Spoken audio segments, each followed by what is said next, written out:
Saudara-saudariku yang terkasih, salam sejahtera untuk kita semua. Kita berjumpa kembali dalam acara Katakese Keluarga, Permata di Tengah Pandemi. Telah hadir Pastor Aloysius Dani Raditya MSF, Ketua Komisi Keluarga Keuskupan Tanjung Selor, sebagai moderator acara, dan Yang Mulia Monsinyur Dr. Paulinus Yan Ola MSF, Uskup Keuskupan Tanjung Selor, sebagai narasumber. Kepada Pastor Dani MSF dipersilahkan untuk memandu acara ini. Marilah kita membuka katekese keluarga ini dengan berdoa. Dalam nama Bapa dan Putra dan Roh Kudus. Amin. Allah Bapa yang bertahta dalam kerajaan surga, sungguh besar perlindungan-Mu atas diri kami. Tak berkesudahan kasih setiamu kepada kami. Kami bersyukur pada hari ini Kau pertemukan kami kembali dalam acara Katakese Keluarga. Bersama dengan Bapak Uskup, kami akan mendapatkan kembali pengajaran-pengajaran yang bernilai untuk kami. Tuntunlah kami, supaya sesudahnya kami dapat sehati dan sejiwa dengan kehendak-Mu, seperti yang diajarkan oleh Bapak Uskup kepada kami, sehingga kami dapat menghargai anugerah hidup ini dan semakin mencintai sesama kami. Demi Kristus Tuhan dan pengantara kami. Amin. Dalam nama Bapa dan Putra dan Roh Kudus. Amin. Saudara-saudariku yang terkasih, saat ini Monsinyur Paulinus MSF akan memberikan katekese keluarga kepada kita semua mengenai tema ke-10, yakni pria dan wanita. Secara umum, katekese keluarga ini bertujuan untuk memberikan pengajaran dan sharing tentang nilai-nilai keluarga yang sekaligus bertujuan membantu keluarga-keluarga Katolik untuk mengenal identitas keluarga sebagai tempat istimewa dan perutusan keluarga dalam karya keselamatan Allah. Marilah kita mendengarkan pengajaran dari Bapak Uskup berikut ini. Terima kasih untuk perkenalannya dan juga untuk pertemuan kita yang pada sore ini akan membahas tentang faham gereja Katolik, terutama menyangkut menjadi pria dan wanita. Saudara-saudari yang terkasih, Bapak Ibu, dimanapun Anda berada, kita semua dilahirkan sebagai pria dan wanita. Dan itulah keadaan yang kita terima dan kita alami. Dan dalam perspektif iman, pengalaman sebagai pria dan wanita ini diperkokoh dan diberi landasan iman. Dan kitab suci memberi dasar bagi kita untuk memahami siapakah manusia itu yang adalah pria dan wanita. Pendasaran kitab suci dan ajaran gereja menjadi penting. Di masa kini, marak digaungkan oleh berbagai aliran ideologis, berbagai ide, konsep, dan penghayatan tentang pria dan wanita yang berbeda dari apa yang diyakini oleh gereja. Dewasa ini menjadi tampak adanya ide-ide yang mengaburkan bahkan bertentangan dengan pandangan gereja tentang laki-laki dan perempuan. Pandangan gereja dianggap kolot, ketinggalan zaman, dan bahkan ada yang menuduhnya sebagai institusi, gereja sebagai institusi yang melanggengkan atau mendukung perendahan martabat perempuan dan hak-haknya. Bahkan ada yang menuntut bahwa kitab suci itu sebaiknya ditulis kembali untuk menggantikan bahasanya. Menurut mereka, Allah tidak berjenis kelamin, dan karena itu tidak boleh hanya disebut sebagai Bapa, tetapi juga bisa disebut Ibu.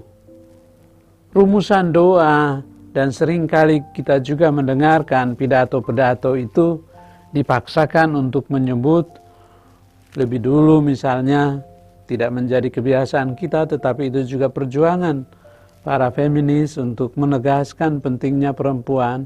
Lalu sambutan-sambutan dimulai dengan saudari-saudari atau ibu bapak, mungkin meniru yang di dalam bahasa lain ladies and gentlemen, dan seterusnya. Dan di situ kita melihat rumusan doa pun dipaksakan untuk menyebut Allah sebagai ibu, sesuatu yang menjadi perhatian. Dan kemudian yang paling parah adalah menghilangkan segala perbedaan antara laki-laki dan perempuan. Tidak hanya dalam hal seksualitas, dalam hal alat-alat reproduksi, atau sering orang mengatakan tidak hanya secara biologis, tetapi dalam cara berada sebagai laki-laki dan perempuan.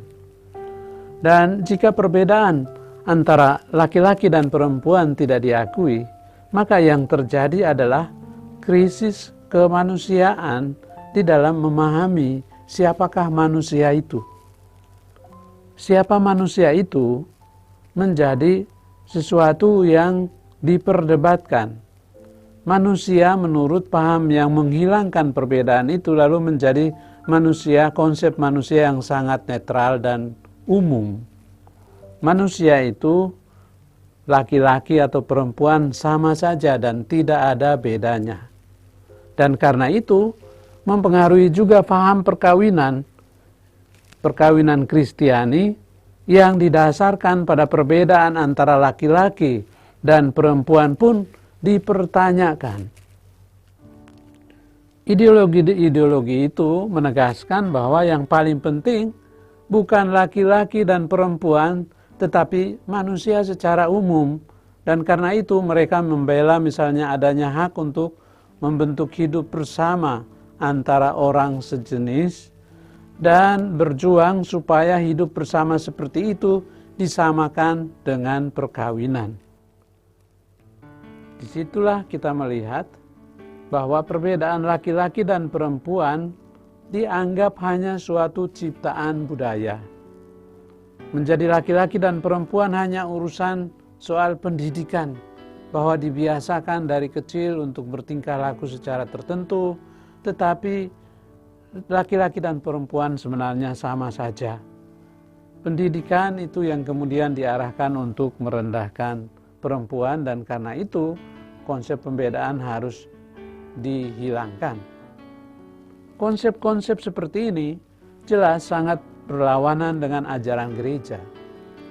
Gereja menegaskan bahwa apa yang diterima dari kitab suci dan ajaran Yesus adalah adanya perbedaan di dalam menghayati hidup sebagai pria wanita, walaupun mereka diikat di dalam suatu kesatuan. Laki-laki dan perempuan terbedakan satu sama lain. Tidak ada manusia umum yang abstrak. Manusia itu konkret, yang diciptakan Allah adalah laki-laki dan perempuan.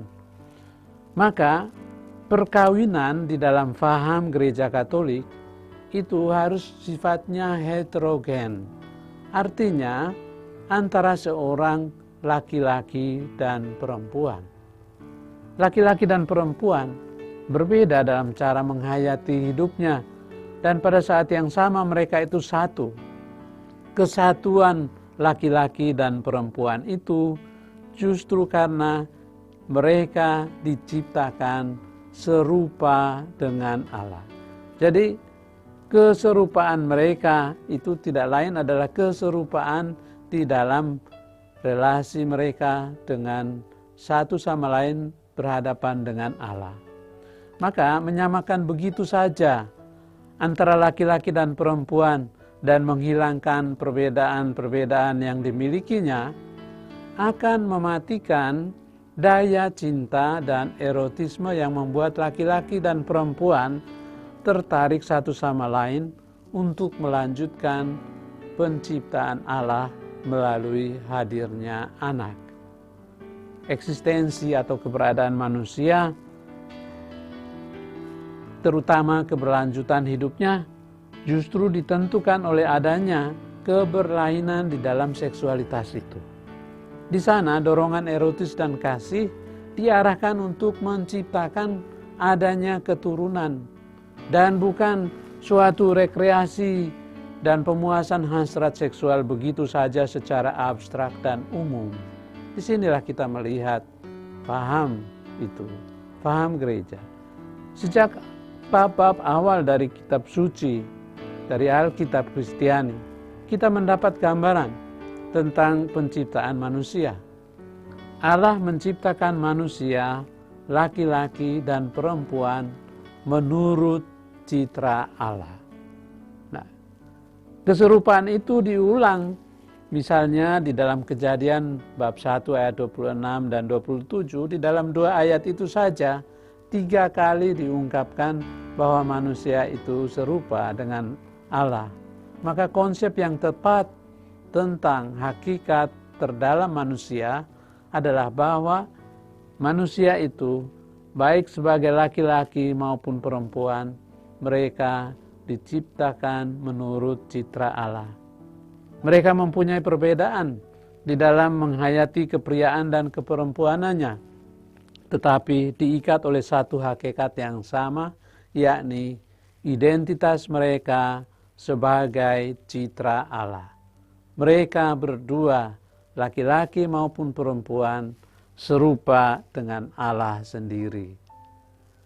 Membela perempuan yang hak-haknya terpuruk, hak-haknya diingkari, tidak harus dilakukan dengan menghilangkan perbedaan yang ada atau memperlawankan tugas-tugasnya. Penghargaan, pembelaan, pembebasan, pemberdayaan perempuan untuk menghayati dirinya harus dimulai dengan merujuk pada identitas, harkat dan martabat yang diterima dari Allah, yakni sebagai ciptaan yang setara dengan laki-laki.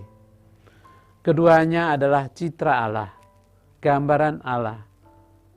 Dan dengan demikian kita melihat perjuangan misalnya gender untuk membebaskan perempuan.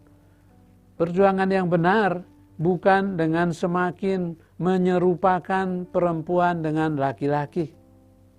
Di dalam ajaran gereja, di dalam kitab Kejadian bab 2, misalnya diberi kesan dan tafsiran seakan perempuan lebih rendah dari laki-laki, ketika di sana dikatakan perempuan diciptakan dari tulang rusuk laki-laki. Hawa atau diciptakan dengan mengambil tulang rusuk Adam. Orang lupa untuk memperhatikan bahwa ketika perempuan itu diciptakan, laki-laki itu tertidur. Itulah simbol bahwa mereka diciptakan dari bahan yang sama oleh Allah. Perempuan tidak diciptakan oleh laki-laki untuk dikuasai. Baik laki-laki maupun perempuan adalah ciptaan Allah. Perempuan bukanlah suatu replik, suatu tiruan dari laki-laki, sehingga untuk membelanya kita menjadikan perempuan sama dalam segala hal, kecuali perbedaan biologis semata atau alat reproduksi. Disinilah paham Kristiani berbeda dengan yang diajarkan banyak orang. Begitu pula tafsiran tentang kata perempuan diciptakan sebagai penolong di dalam bab yang sama. Kata penolong sering ditafsir sebagai pembantu laki-laki. Padahal dalam bab 2 ayat 18 di sana ditegaskan tentang kesepadanan. Di sana perempuan menjadi partner. Dan penolong sendiri kita juga sering menggunakannya, tidak hanya terhadap orang yang membantu kita, tetapi Tuhan sendiri juga sering kita sebut sebagai penolong. Aspek kesetaraan ditegaskan di dalam relasi antara laki-laki dan perempuan itu. hanya karena Hawa setara dengan Adam, mereka dapat berkomunikasi.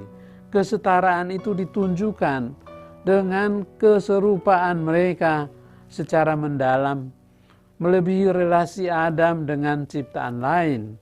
Karena sebelumnya, di dalam ayat-ayat sebelumnya ditegaskan bagaimana ciptaan lain dihadapkan kepada Adam untuk diberi nama, tetapi tidak ada satupun yang serupa dengan dia. Dan terciptanya Hawa justru memperlihatkan adanya kesamaan mereka di dalam identitas sebagai ciptaan dan di mana mereka bisa berkomunikasi. Kita melihat bahwa relasi laki-laki dan perempuan itu setara sejauh mereka diciptakan menurut cita-cita atau rencana Allah sendiri. Mereka mendapat hakikat keilahian yang sama. Namun, dalam ayat-ayat berikutnya, terutama bab yang ketiga, segera terjadi bahwa dosa akhirnya mengacaukan keharmonisan pertama dengan Allah sendiri, dan relasi dengan Allah rusak.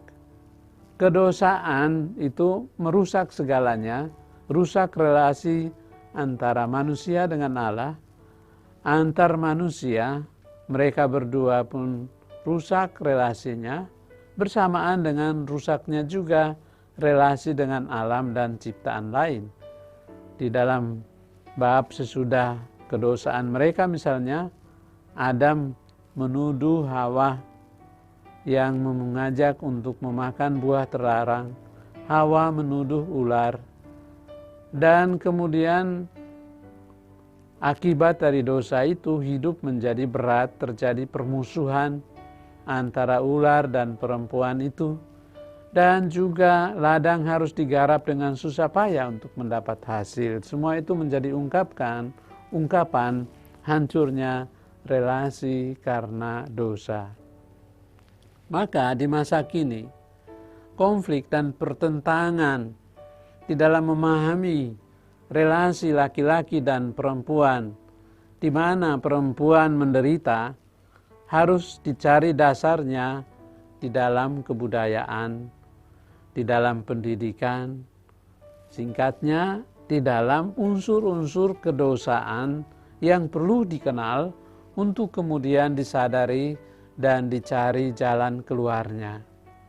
Di sana ada keprihatinan terhadap misalnya budaya patriarkal yang kita kenal, yang menindas perempuan. Di sana juga unsur kedosaan yang kita hadapi saat ini. Ada banyak diskriminasi, misalnya upah di tempat kerja yang tidak sama antara laki-laki dan perempuan. Kita juga melihat adanya unsur-unsur kedosaan yang hadir di dalam budaya kita. Misalnya di dalam soal komersialisasi tubuh perempuan demi keuntungan ekonomis. Dan juga politisasi tubuh manusia di ruang publik. Perempuan dilarang berbuat ini, itu, dan banyak hal yang lain.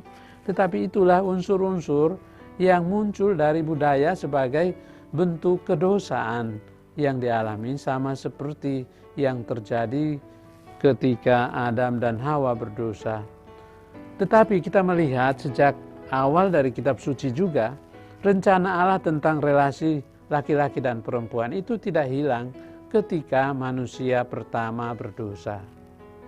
Allah tetap menyelamatkan mereka. Simbolnya kita melihat misalnya bahwa Allah membuatkan pakaian dari kulit binatang dan itu dipergunakan untuk membantu mereka, untuk mengenakannya kepada mereka karena mereka menemukan dirinya telanjang. Penelusuran juga terhadap kitab suci membawa kita pada gambaran tentang pemulihan perempuan dan juga relasi yang tinggi terutama dalam martabat perempuan yang kita temukan juga di dalam lembaran-lembaran kitab suci. Sudah sejak perjanjian lama misalnya, ada figur-figur nabi perempuan dan perempuan-perempuan beriman yang kita temukan di dalam kitab suci, seperti Sarah, seperti Ana, seperti Esther, seperti Yudit. Dan justru perempuan-perempuan itu tampil dalam situasi-situasi penting dan darurat kehidupan bangsa Israel. Dan mereka mengambil peran penting. Dan di dalam perjanjian baru, jelas juga kita menemukan perempuan-perempuan seperti itu. Pentingnya perempuan itu juga nampak dalam hidup Yesus. Seperti diungkapkan atau kita lihat, kita baca dan renungkan di dalam perjanjian baru. Tidak seperti para rabi pada umumnya yang menghindar untuk menunjukkan kesucian hidupnya. Yesus membiarkan diri berbicara dengan perempuan seperti perempuan di sumur di dalam Injil Yohanes bab 4. Begitu juga membiarkan diri disentuh oleh perempuan dengan diurapi kaki, kemudian kakinya dikeringkan dengan rambut. Kisah mengenai ketika Yesus sedang dijamu dan datang perempuan seperti itu dalam Markus bab 5. Ayat 25 sampai 30 atau ayat bab 14 ayat 3 sampai 9. Di sana Yesus memperlihatkan bagaimana memperlakukan juga perempuan.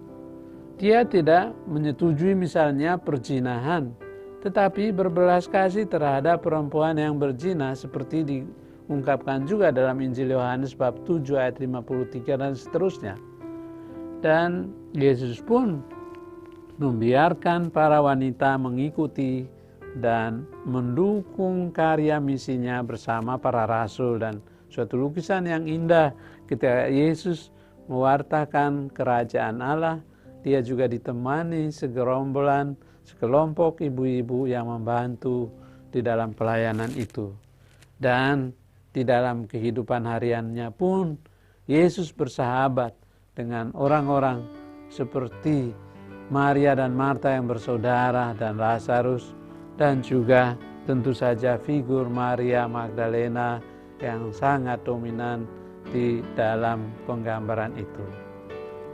Maka Bapak Ibu, saudara-saudari yang terkasih, tanggung jawab untuk menjaga martabat dan perempuan di dalam masyarakat maupun di dalam kehidupan berkeluarga pada umumnya tidak harus dilakukan dengan mengingkari atau bahkan mempertentangkan antara tugas laki-laki dan perempuan dengan menghilangkan perbedaan yang ada, tetapi harus menerima perbedaan-perbedaan penciptaan itu sebagai hal yang memperkaya laki-laki dan perempuan. Di dalam paham Kristiani, perkawinan antara laki-laki dan perempuan menjadikan keluarga sebagai suatu komunitas kasih. Di sana tidak diajarkan suatu komunitas di mana perempuan disubordinasi atau ditundukkan secara total untuk selalu mentaati sesuatu yang keluar apapun dari suaminya, kendati misalnya salah. Ajaran-ajaran Rasul Paulus sering juga disalahgunakan untuk menekankan bahwa perempuan harus selalu tunduk pada laki-laki. Ketika kita membaca Efesus bab 5 ayat 21 sampai 33, perlu dilihat di sana bagaimana tunduk satu sama lain dan saling mencintai satu sama lain, itulah yang menjadi penekanan Rasul Paulus. Perkawinan dihayati sebagai sakramen karena melambangkan hubungan Kristus dan gereja. Di sana ada suatu relasi kasih yang tak terbatalkan, yang tak terputuskan. Laki-laki dan perempuan yang hakikat ilahinya sama karena diciptakan oleh Allah yang sama itu disatukan di dalam satu hidup bersama di dalam ikatan kasih. Maka tanggung jawab untuk menjaga keserasian relasi laki-laki dan perempuan adalah tanggung jawab kita semua. bahwa ada unsur-unsur yang belum ideal, hal-hal itu harus dicari sebagai bentuk kedosaan yang harus dihadapi. Dan kita mengalami, kita adalah orang-orang berdosa yang sama seperti Adam dan Hawa, kita pun terluka, kita pun bingung dan seringkali saling merendahkan dan hidup dalam ketidakpastian. Tetapi di saat yang sama, idealisme ajaran Kristiani memanggil kita untuk membangun relasi laki-laki dan perempuan itu menjadi harmonis dengan bantuan Allah. Dan itu hanya mungkin ketika kita kembali kepada akar penciptaan laki-laki dan perempuan. Kebudayaan yang kita hidupi perlu disucikan. Pendidikan pun perlu dimurnikan. Politik perlu diluruskan. Misalnya setiap pemilu 3 calon diantaranya 1 harus perempuan. Itu harus dihayati sebagai suatu bentuk penghayatan. Bukan hanya sekedar menyewa seorang perempuan untuk ditempatkan di situ dan kemudian sesudah pemilu ya sudah, tidak ada apa-apanya. Karena disinilah pemurnian martabat manusia itu berpangkal dari hakikat keilahian yang dimiliki bersama baik laki-laki maupun perempuan karena diciptakan menurut citra Allah. Dan saudara-saudari, persoalan-persoalan yang muncul karena kedosaan ini tidak dapat menghapuskan kesetaraan yang dimiliki laki-laki dan perempuan, karena pada hakikatnya mereka mengambil bagian di dalam keilahian yang sama karena diciptakan. Dan perempuan tidak pernah diciptakan oleh laki-laki, dan karena itu para perempuan janganlah bercita-cita untuk menghilangkan segala perbedaan. Memang sudah menjadi tren di negara Eropa, laki-laki yang suruh masak, istri karena alasan perjuangan kesetaraan ya bukan karena tidak punya waktu, tetapi karena ingin menuntut hak seperti itu. Kita tidak sampai ke ekstremitas seperti itu karena kita berusaha untuk saling menghargai martabat kita berpangkal dari keterciptaan kita sebagai laki-laki dan perempuan, bukan sebagai kutuk yang membuat kita bertentangan satu sama lain, tetapi suatu berkat yang memperkaya sehingga keluarga-keluarga kita menjadi suatu komunitas kasih. Bapak, Ibu, saudara-saudari, marilah kita melanjutkan sesi ini dengan memasuki sesi yang lain untuk memperdalam beberapa hal khusus terkait relasi laki-laki dan perempuan melalui dialog kita. Terima kasih Bapak Uskup untuk pengajarannya. Saudara-saudari yang terkasih, kini kesempatan bagi kita untuk mendalami beberapa hal yang terkait dengan tema pria dan wanita dalam beberapa kasus yang disampaikan oleh umat berikut ini. Kita mulai dari yang pertama, Monsinyur. Oke. Pengirimnya adalah seorang pemuda. Berikut isinya. Saya sedang pacaran dengan seorang cewek dan beberapa bulan ke depan berencana untuk menikah dengannya. Tapi sekarang saya ada masalah yang membuat saya galau.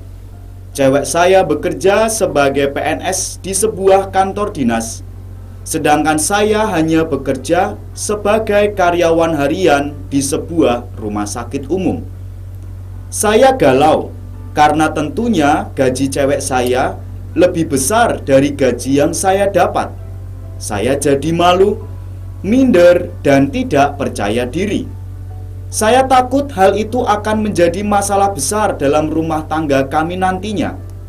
Bahkan, saya takut hanya karena perbedaan jumlah gaji, kami nantinya bisa sering bertengkar. Jadi, apakah saya tetap bisa melanjutkan niat untuk menikah dengannya atau tidak? Mohon masukan dari Bapak Uskup. Oke, terima kasih Pastor untuk pertanyaan yang diambil dari umat dan seringkali juga menjadi kesulitan banyak pasangan yang baru ingin mencoba untuk membangun hidup keluarga. Pertanyaan ini mengarahkan kita untuk memahami perkawinan Kristiani, di mana unsur yang paling penting yang harus ada sebelum soal kerja itu adalah pemahaman yang tepat tentang relasi antara laki-laki dan perempuan, terutama yang berkaitan dengan unsur dasar supaya terjadinya suatu perkawinan adalah unsur kasih. Pertama-tama pasangan memang harus saling mencintai, dan unsur yang kedua tadi sudah disinggung mengenai pembicaraan bagaimana keluarga itu akan dijalankan. Nah, kebingungan ini harusnya nanti dijawab. Apakah saudara tadi itu sudah mengikuti, kalau di tempat kita adalah kursus persiapan perkawinan. Nah, mudah-mudahan di situ diperjelas bahwa ketika kita menikah di sana tidak ada perlombaan antara pendapatan laki-laki dan pendapatan perempuan.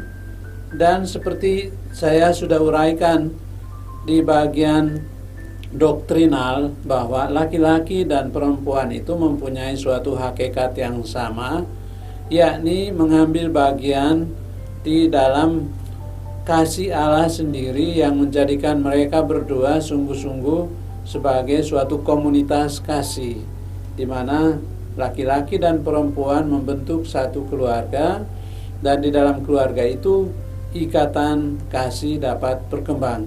Maka persoalan minder ini nanti harus didialogkan, karena baik pendapatan suami maupun istri semuanya dimaksudkan untuk membangun keluarga baru itu. Dan mudah-mudahan ini tidak menjadi hal yang mempengaruhi keputusan apabila benar-benar memang mereka saling mencintai. Unsur ekonomi ini menjadi bagian juga yang harus dipelajari oleh pasangan yang baru untuk membentuk suatu komunitas kasih, suatu komunitas cinta, di mana tidak ada di sana pertentangan antara pendapatan suami dan istri. Kiranya jawaban singkatnya seperti itu. Mudah-mudahan nanti yang mengalami yang demikian bisa mencari jalan untuk mendiskusikannya secara terbuka, karena yang paling penting di dalam perkawinan Kristiani adalah tadi kesatuan di dalam kasih, dan ada hormat satu sama lain baik sebagai laki-laki maupun perempuan, termasuk juga ketika laki-laki pendapatannya lebih rendah dari perempuan. Terima kasih Monsinyur atas masukan yang diberikan untuk pemuda yang sedang galau tadi. Sebagai contoh pengalaman menghadapi kegalauan pemuda tadi, mari kita lihat sharing dari Pasutri berikut ini. Salam sejahtera untuk kita semua. Perkenalkan, saya Elizabeth Aprilani dan suami saya Ferdinandus. Kami berasal dari Momere Flores NTT. Kami menikah pada tanggal 27 Desember tahun 1998 di desa kecil di Silva Rahayu, stasi Santo Franciscus Assisi, Spanyol. Dan kami dikaruniai sepasang anak, satu laki dan satu perempuan. Yang laki Yosef Mariano, kelahiran 22 Oktober tahun 99. Dan yang kedua perempuan, Angela Merici, kelahiran 28 Januari tahun 2002. Dan anak-anak kami, puji Tuhan, sudah kuliah sekarang semua.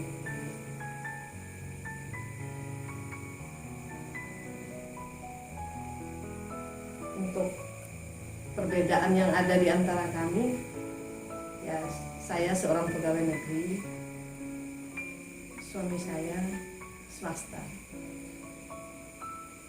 Ada perbedaan memang untuk pendapatan, tapi itu sebenarnya bukan merupakan suatu halangannya untuk kami, walaupun awal-awal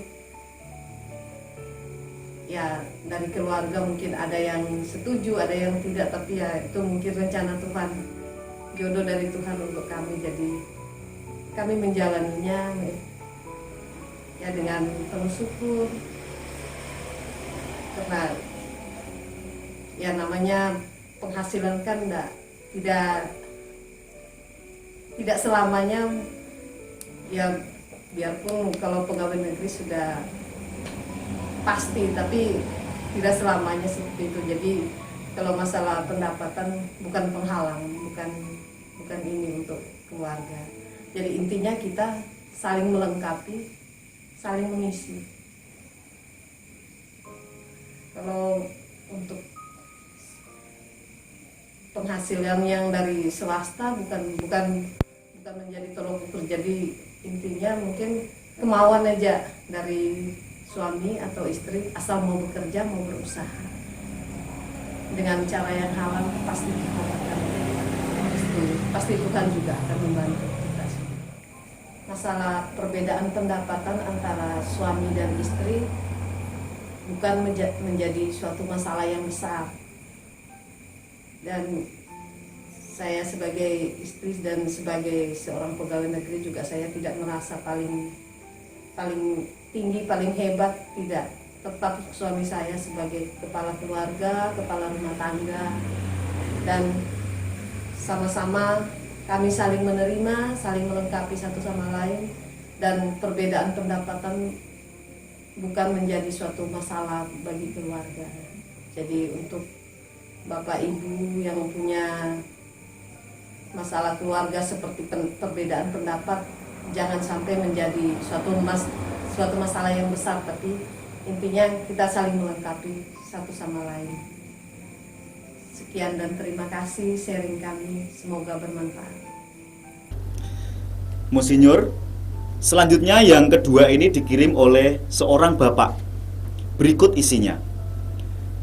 Kami adalah pasangan suami istri yang baru saja menikah. Saat ini kami sudah dikaruniai satu orang anak. Anak kami ini adalah seorang cewek. Awalnya kami sungguh-sungguh berharap untuk mempunyai anak laki-laki sebagai anak pertama kami. Kami sudah tekun berdoa, menjaga kesehatan, bahkan kami ziarah ke banyak gua Maria hanya untuk supaya Tuhan mengabulkan permohonan kami memberikan anak laki-laki sebagai anak pertama kami. Tapi nyatanya hasilnya lain. Kami sepertinya belum bisa menerima kenyataan ini. Bahkan kami menjadi trauma untuk meminta lagi dan takut untuk berharap mempunyai anak laki-laki. Akibatnya kami berdua sering bertengkar dan saling menyalahkan. Jadi, apa yang harus kami lakukan? Apakah prinsip hidup kami ada yang salah? Mohon nasihat dari Bapak Uskup.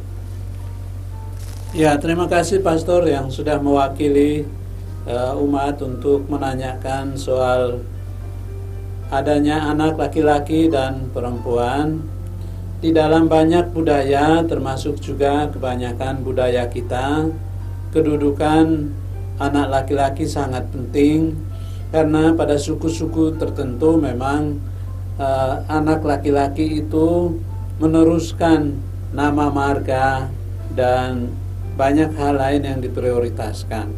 Inilah kita melihat perjuangan yang saat ini, misalnya pemberdayaan perempuan melalui apa yang kita sebut gerakan gender, tidak lain adalah untuk memberi penegasan dan juga pencerahan kepada masyarakat mengenai pentingnya melihat nilai setiap anak atau melihat nilai laki-laki dan perempuan sebagai suatu hal yang sama-sama sangat berguna. Di dalam bagian doktrinal saya telah menjelaskan mengenai identitas laki-laki dan perempuan yang memang mereka berbeda di dalam cara menghayati hidupnya sebagai laki-laki dan perempuan, tetapi saling melengkapi dan saling memperkuat karena mengambil suatu identitas yang sama, yakni mereka sama-sama diciptakan oleh Allah. Diciptakan oleh Allah sendiri dan mengambil bagian dalam keilahian Allah sebagai citra Allah. Dan di situ kita melihat konsep menjadi laki-laki dan perempuan itu tidak ditentukan oleh suatu hal lain kecuali tadi masuk dan mengenal identitas terdalam sebagai ciptaan Allah, dan di situ mengembangkan apa yang mungkin. Maka pertanyaan tadi mengenai apakah anak laki-laki atau perempuan, kita kembalikan ke bapak yang atau keluarga yang bertanya tadi untuk merenungkan apa sebetulnya dengan tujuan memprioritaskan yang laki-laki dan kemudian seakan-akan tidak menerima perempuan sebagai bagian dari karunia Allah yang dipercayakan kepada mereka, suatu kehidupan baru yang mereka perlu tumbuhkan.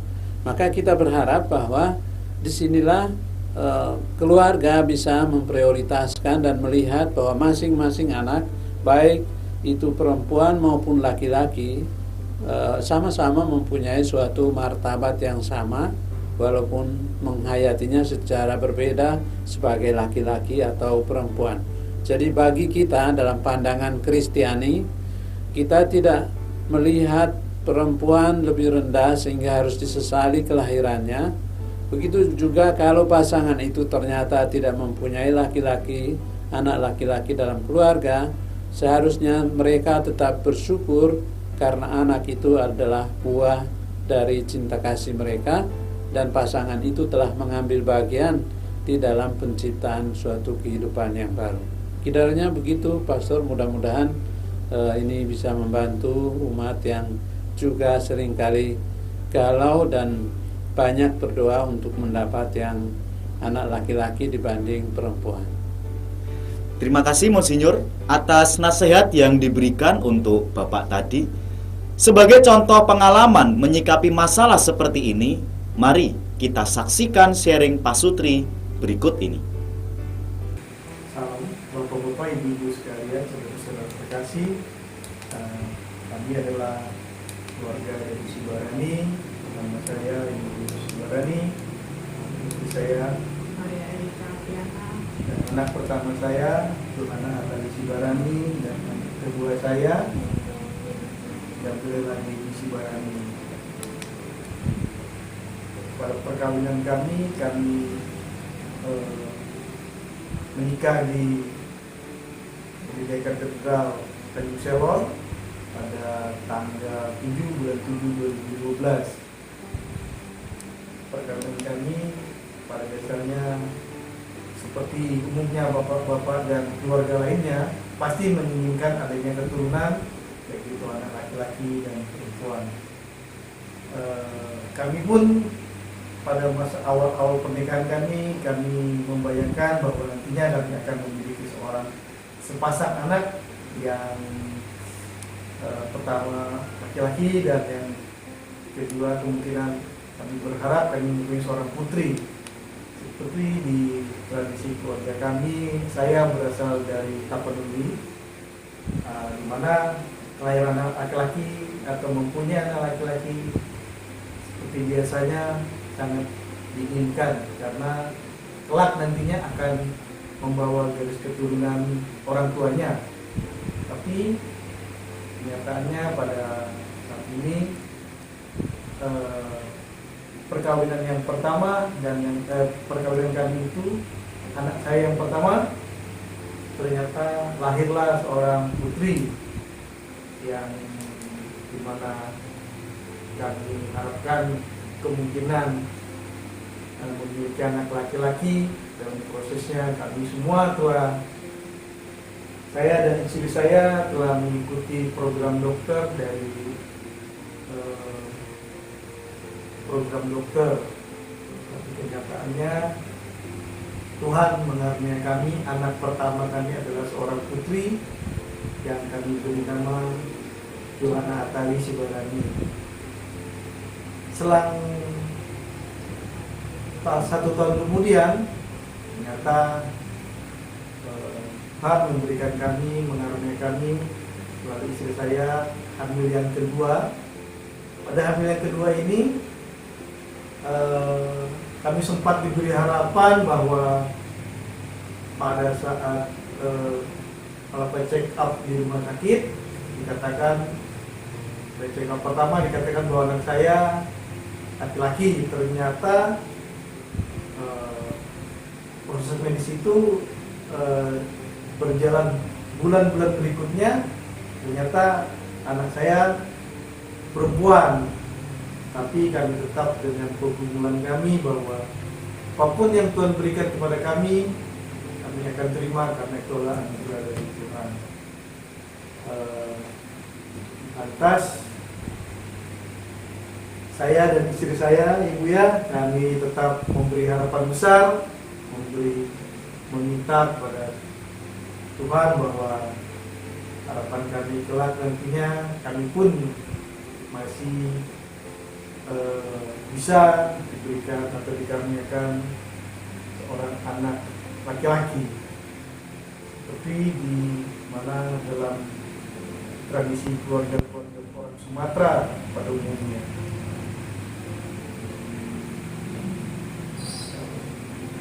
Harapan untuk memiliki anak laki-laki itu masih ada, karena kami dari keluarga saya bersaudara, ada 3, suami saya juga ada 3 bersaudara, jadi kami berdua punya keinginan punya anak 3 juga. Jadi harapan kami memang anak kami yang ketiga nanti laki-laki. Namun sampai saat ini ya kami masih mencoba juga, tapi nanti kalau ternyata anak ketiga nanti perempuan, ya itu juga satu anugerah juga dari Tuhan. Memang dari keluarga besar suami umumnya juga berharap kami memiliki anak laki-laki karena dapat meneruskan nama keluarga. Nah, harapannya seperti itu, yang mereka ikut mendoakan. Nah, namun saat ini karena kami mempunyai anak perempuan, memang agak sedikit berbeda dengan impian kami sebelumnya waktu awal-awal menikah, punya 2 anak aja, terus kemudian anaknya yang pertama laki-laki, yang kedua perempuan. Tapi Tuhan memberi anugerah kami 2 anak perempuan, tetap kami terima dengan sukacita, dan kami tetap mendidik dan mengasuh mereka ya seperti perempuan. Jadi yang tidak ada si Mbak ini, karena harapan kami dia anak pertama laki-laki, terus kami membuat dia seakan-akan jadi laki-laki, tomboy gitu. Enggak, kami tetap mengasuh dia juga ya sebagaimana harusnya perempuan. Anak kedua juga demikian. Jadi tidak ada perbedaan anak laki-laki dan perempuan, itu tetap kami mengasuhnya seperti yang seharusnya. Betul itu, Bu. Meskipun ya saya berasal dari keluarga Sumatera, di mana anak laki-laki sangat diharapkan untuk meneruskan marga dari keluarganya, dari saudara dan kakek-kakeknya. Tapi kami tetap menerima anugerah yang diberikan Tuhan kepada kami melalui 2 anak kekasih kami ini, dan kami tetap merawat mereka dan mendidik mereka selayaknya mereka seorang anak putri. Ya kan, Bu? Betul, jadi kami mendidik anak-anak kami ya seperti selayaknya sesuai kodrat mereka. Jadi tidak ada yang berpenampilan seperti laki-laki. Jadi kami beri mereka pakaian sewajarnya. Jadi seperti selayaknya perempuan, kami beri mereka mainan seperti wanita, seperti perempuan. Kami latih mereka dengan pekerjaan-pekerjaan perempuan ya.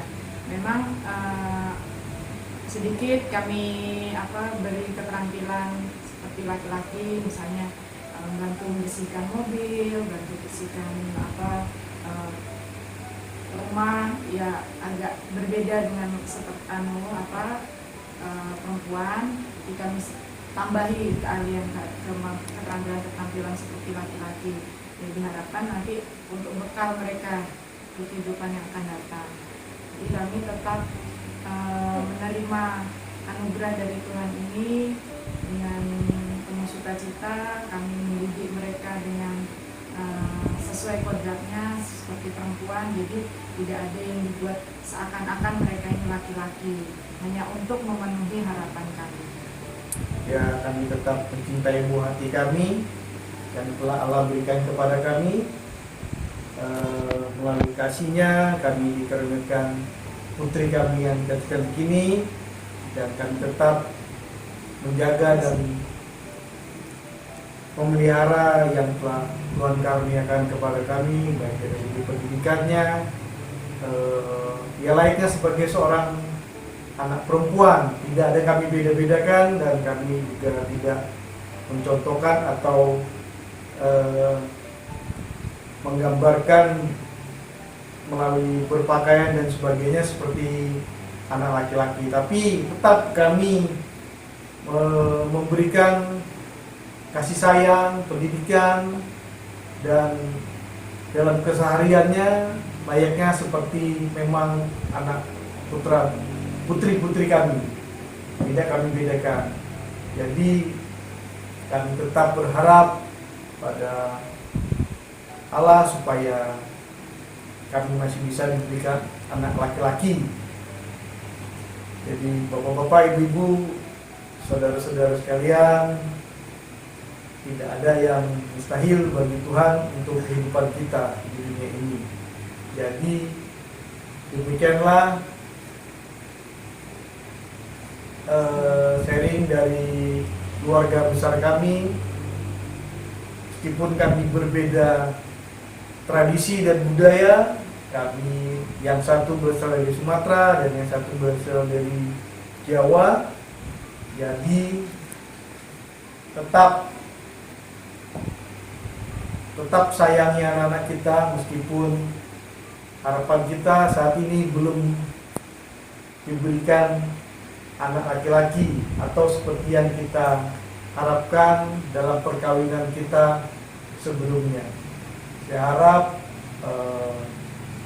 tetap cintai anak-anak buah hati kita ini, buah kekasih kita ini. Layaknya Tuhan pun selalu mencintai kita semua dalam kehidupan hari lepas hari ini. Demikianlah bapak-bapak, saudara-saudara, ibu-ibu, sekilas dari sharing kami, keluarga kami di sini. Salam. Mbak, salam. Dadah. Monsinyur yang terhormat, untuk yang ketiga ini dikirim oleh seorang ibu. Berikut isinya. Kami adalah pasangan suami istri yang sudah lama menikah. Saat ini kami mempunyai 2 orang anak yang membuat kami sangat bahagia. Tapi sekarang baru ada masalah. Anak pertama kami adalah cewek. Saat ini dia sudah kelas 3 SMA. Tahun depan dia ingin masuk kuliah. Tapi suami saya tidak setuju.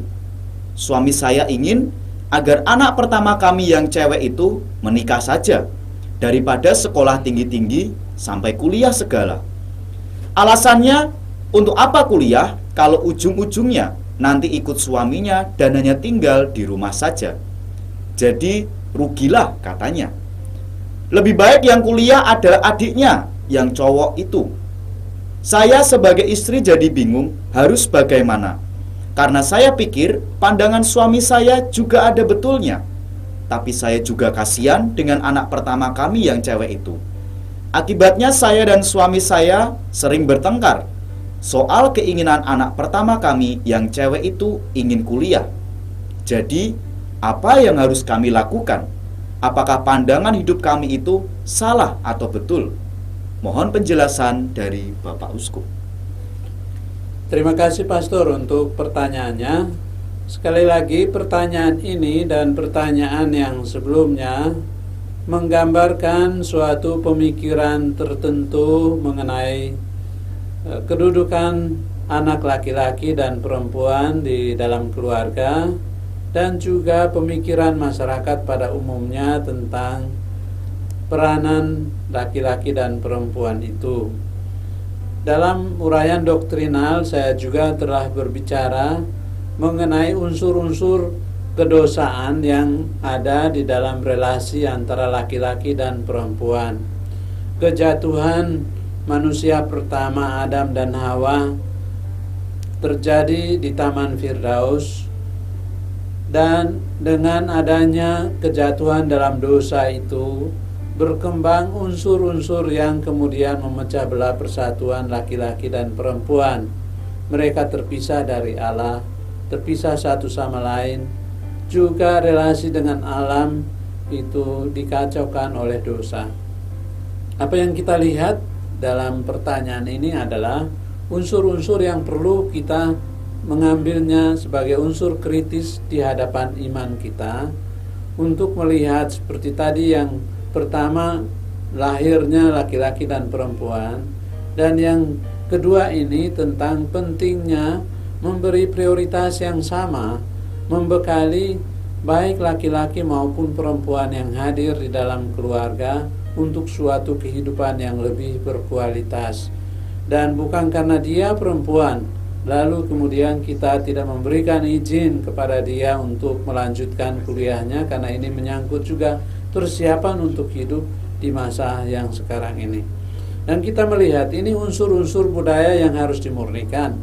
Misalnya di dalam lingkungan kita, anak perempuan hanya dilihat sebagai aset, dilihat semacam ATM. Di lingkungan-lingkungan kita di Kalimantan Utara ini misalnya, anak perempuan itu dilihat sebagai tumpukan tempayan-tempayan. Jadi masih SMA itu sudah keluarga laki-laki, dan mereka sendiri sudah mengamati, oh si itu nanti kita akan segera melamar dia sebelum tidak perlu lagi untuk kuliah. Jadi budaya pun sangat mendukung itu, pernikahan dini, sehingga sesudah menikah pun mereka secara ekonomis belum mandiri juga secara ekonomis, dan tidak dipersiapkan juga masa depannya untuk pendidikan yang lebih tinggi, sehingga juga mendapat pekerjaan yang lebih layak.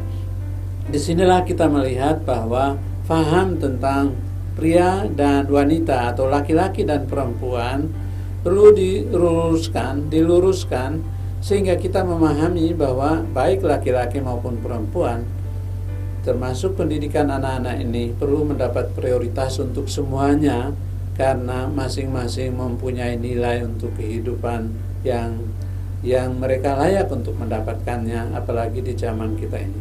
Jadi kita memohon supaya juga mungkin di sini di dalam pastoral, di keuskupan kita, dan juga di berbagai lingkungan, semoga unsur pernikahan yang dipaksakan ataupun terlalu cepat karena diiming-imingin oleh keuntungan yang diperoleh dari urusan-urusan adat itu bisa dapat diatasi atau dikalahkan oleh kepentingan yang lebih besar, terutama mempersiapkan secara baik suatu pernikahan, sehingga mereka yang masuk di sana sungguh nanti membangun suatu keluarga yang dipersiapkan, yang membahagiakan dan juga mempunyai masa depan. Kurang lebih secara umum begitu, Pastor. Terima kasih Monsinyur atas penjelasan yang diberikan untuk Ibu yang tadi bertanya melalui kami kepada Monsinyur. Sebagai contoh pengalaman menghadapi problem Ibu tadi, mari kita lihat bersama sharing Pasutri berikut ini. Salam sejahtera untuk kita semua. Perkenalkan, nama saya Juni Tukang, istri Barbilis Gulang Rasa, anak 2 orang. Anak pertama perempuan bernama Florentina Rosari Tukang. Anak kedua laki-laki bernama Pedro Kurniawan Lega Tukang. Tahun nikah kami tanggal 17 November 2000. Asal Kabupaten Lembata, sekarang tinggal di kilometer 2 Tanjung Selong. Kami bersyukur atas anugerah yang Tuhan berikan kepada kami. Kami memiliki 2 buah hati, yaitu anak perempuan dan anak laki-laki. Dalam keluarga kami tidak pernah membeda-bedakan yang perempuan dan laki-laki. Kami mempunyai rasa tanggung jawab yang besar. Kami mendidik mereka, membesarkan mereka, dan membiayakan mereka, memberikan mereka pendidikan yang baik agar dalam menjalankan menggapai masa depan mereka, mereka harus selalu berusaha untuk mencapai cita-cita mereka. Kami orang tua sangat bangga, walaupun kami memiliki anak pertama, anak perempuan, tapi kami tidak menganggap bahwa anak perempuan itu hanya anak yang hanya sekolahnya hanya sebatas SMP atau SMA sudah, tapi kami tidak pernah berpikir seperti itu. Kami ingin menyekolahkan anak kami agar mereka bisa hidup yang lebih baik lagi ke depannya. Kalau anak laki-laki kami tidak pernah, sama aja sebenarnya dua-duanya. Jadi kami dari orang tua sangat bersyukur bisa menyekolahkan anak kami, dan itulah tanggung jawab kami sebagai orang tua. Itu hanya pikiran agar anak-anak bisa dikuliahkan. Anak perempuan sekarang sudah kuliah di Samarinda di Unmul. Sedangkan anak laki-laki baru menginjak usia SMA kelas 1. Kami sebagai orang tua tidak berpikir untuk memenikahkan anak sedini mungkin. Hanya harapan kami sebagai orang tua, walaupun dia anak perempuan, toh dia harus kuliah untuk meniti masa depannya. Walaupun anak kuliah Samarinda, kami berpikiran agar apa yang diciptakan bisa terwujud. Demikianlah sharing kami. Saudara-saudariku yang terkasih, Bapak Uskup yang mulia, demikianlah pengajaran yang telah diberikan Monsinyur Paulinus MSF, Uskup Tanjung Selor, kepada kita semua dalam rangka katekese keluarga dengan tema pria dan wanita. Semoga pengajaran-pengajaran tadi bermanfaat dan memberi semangat baru bagi kita semua dan menambah cinta kasih kita kepada keluarga kita, pasangan kita, anak-anak kita, dan cinta kasih kita kepada semakin banyak orang. Menutup katekese keluarga dengan tema pria dan wanita ini, marilah kita doakan bersama doa bulan keluarga. Yesus, Maria, Yusuf, di dalam hidupmu kami menemukan cahaya kasih sejati, dan kepadamulah kami percayakan hidup keluarga kami. Keluarga Kudus Nazaret, jadikanlah keluarga kami tempat berkomunikasi, sanggar doa, sekolah iman, dan gereja kecil. Keluarga Kudus Nazaret, semoga tidak ada lagi kekerasan, ketegaran hati, dan perpisahan di dalam hidup berkeluarga. Semoga duka dihibur, luka disembuhkan, dan kerukunan dipulihkan. Keluarga Kudus Nazaret, semoga dalam masa pandemi ini kami semakin memahami keindahan dan kesucian keluarga kami. Semoga kami semakin mengenal rencana-rencana-Mu yang indah. Yesus, Maria, Yusuf, dengarkanlah dan kabulkanlah doa-doa kami. Amin. Tuhan sertamu, Dan sertamu juga. semoga saudara-saudari sekalian, keluarga dimanapun berada, senantiasa dibimbing dan dilindungi oleh berkat Allah yang Maha Kuasa, Bapa dan Putera dan Roh Kudus. Amin. Saudara-saudariku terkasih, demikianlah katekese keluarga hari ini dengan tema pria dan wanita. Jadikanlah keluarga sebagai tempat berkomunikasi, sanggar doa, sekolah iman, dan gereja kecil. Terima kasih, Tuhan memberkati, Bunda Maria melindungi dan mendoakan.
Namakan keluarga.